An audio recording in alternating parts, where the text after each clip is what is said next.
C'est vrai que nous venons des familles difficiles.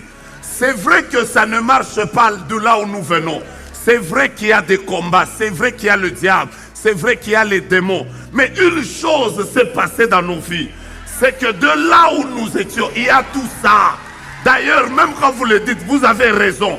Mais une chose aussi s'est passée dans nos vies qui ne s'est pas passée dans les vies des autres. C'est que Christ nous a délivrés de la puissance des ténèbres, mais il ne nous a pas laissés dans la puissance des ténèbres. Il nous a pris dans un avion qui s'appelle Jésus Airlines. Si de là où j'étais, on bloquait les vies des gens, il y avait le suicide, il y avait le rejet, il y avait les blocages, il y avait la sorcellerie, on bloquait et on bloquait. Parce qu'il faut vous dire que dans le royaume des ténèbres, il y a trop de cadenas. Le diable a trop de cadenas. Il bloque les mariages, il bloque la maternité, il bloque la santé. Mais dans le royaume de celui dans lequel je venais vous parler, lui, il a les clés. Entre celui qui a les clés et celui qui a les cadenas. J'étais en train de dire, entre celui qui a les cadenas et celui qui a les clés, vous ne trouvez pas que celui qui a les clés est plus important que celui qui a les cadenas?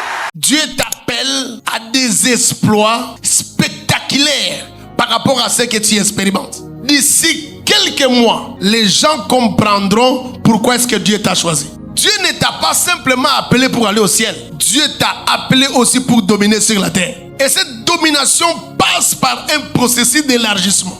Et quand je pense au fait à l'élargissement de la tente, Dieu me rappelle un test. Dieu me rappelle une histoire. Et l'histoire des enfants d'Israël. Je lis Deutéronome chapitre 1 verset 6. Et Dieu, au travers de la bouche de son serviteur Moïse, leur dira: pourquoi vous demeurez aussi longtemps sur cette montagne? Ça nous arrive des fois. Dieu nous fait sortir du monde. Parce que l'Égypte représente le monde. Nous recevons Jésus. Et petit à petit, nous commençons à vivre certains miracles. On se rend compte que notre passé est différent de notre présent. Mais attention, notre présent peut aussi être différent de notre avenir et de notre futur. Le problème avec beaucoup de chrétiens, c'est quand Dieu le fait sortir d'une vie de crise, d'une vie de grandes difficultés, il commence un peu à voir clair, un peu de manne, un peu de miracles, un peu de victoire sur les Amaleks, et tu considères les monts Horeb comme ta destination, au lieu de Dieu t'a fait sortir de l'Égypte,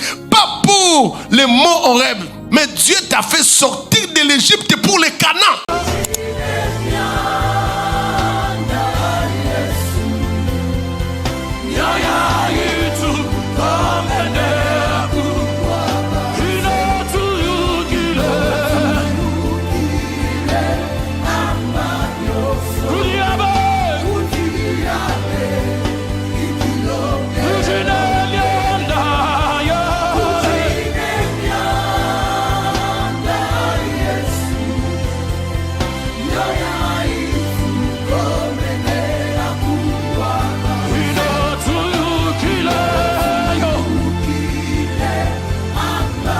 Bien-aimés dans le Seigneur, bonjour, bonsoir. Je suis le pasteur Kondo Alexandre. Au mois d'août, au centre évangélique Moisson du Seigneur, du Vine, entre Birmanie et Ngiringir, le Seigneur nous invite à un mois de prière. Un mois de prière où il y aura plusieurs orateurs pour la bénédiction de son peuple. Et parmi les orateurs, moi aussi, je serai là. Bien-aimé, le sujet que Dieu nous donne, sur toi, la lumière s'élève. C'est pour dire que le Seigneur nous appelle tous, quel que soit le degré de ténèbres, quelle que soit la vallée de l'ombre, des ténèbres, de ceci, de cela que tu traverses, le Seigneur a décidé de lever sur toi la lumière. C'est une invitation solennelle. Vous êtes invités. Moi aussi, je serai là. Alors, bienvenue au mois de la prière. Que Dieu vous bénisse.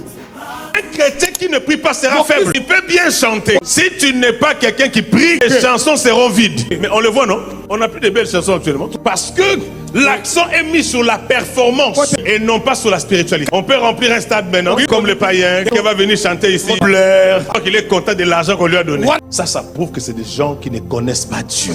Mon ami, une vie de prière va te façonner. Priez. La prière vous fera briller. La prière vous transforme. La prière vous donnera l'énergie spirituelle. Ce qui fait que même quand tu ne chasses pas des démons, l'onction que tu reçois dans la présence de Dieu, ça fait briller ta vie. Que ça peut consumer des choses autour de toi. Élie priait, recevait l'énergie et pointait maintenant devant les gens. Sauf que nous voulons seulement parler. Ça nous est fait. Cette année, c'est mon année. Ils vont sentir cette année. Frère, va chercher Dieu. Apprends à genouiller, à prier. Même si tu répètes la même phrase, le Dieu qui entend dans les secrets. La Bible dit, oh toi qui écoutes. On n'a pas dit qu'il entend les prières. On dit qu'il comprend les prières. Tous les hommes viendront à toi. Frère, allons vers Dieu dans la prière. Dieu vous donnera des orientations. Allez chercher Dieu. Dieu vous fera trouver par les gens. Allons chercher Dieu d'abord.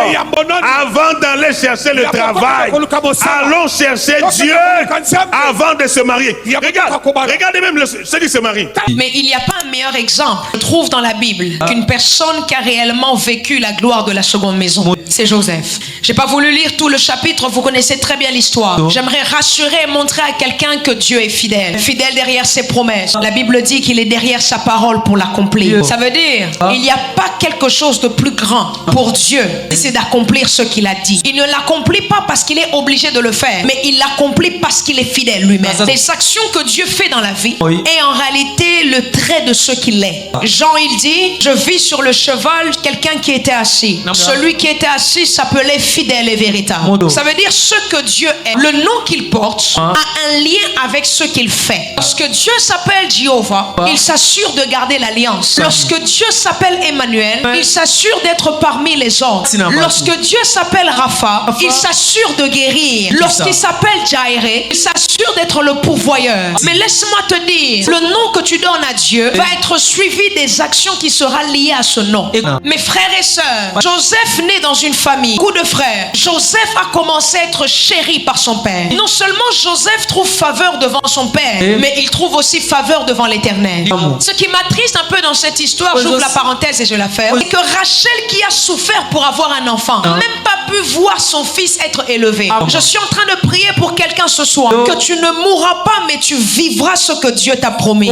Celui qui n'a pas Jésus n'a pas la vie. S'il te plaît, quoi que tu fasses, qui que tu sois, quelque fonction que tu occupes, quelque grade que tu aies au milieu des hommes ou dans la société, si tu n'as pas Jésus, tu n'es rien. La Bible dit, celui qui a Jésus, il a tout. Tout. Car non seulement qu'il a la vie terrestre, la vie temporelle, mais il a aussi la vie céleste, la vie intemporelle. Ce que tu vois n'est que éphémère. Ce qu'il prévoit est éternel. Amen. Le problème de l'église d'aujourd'hui, de l'église de ma génération, c'est que nous écoutons beaucoup, nous entendons beaucoup, mais nous ne mettons pas en pratique. Le problème n'est pas d'écouter. Le problème, c'est mettre en pratique.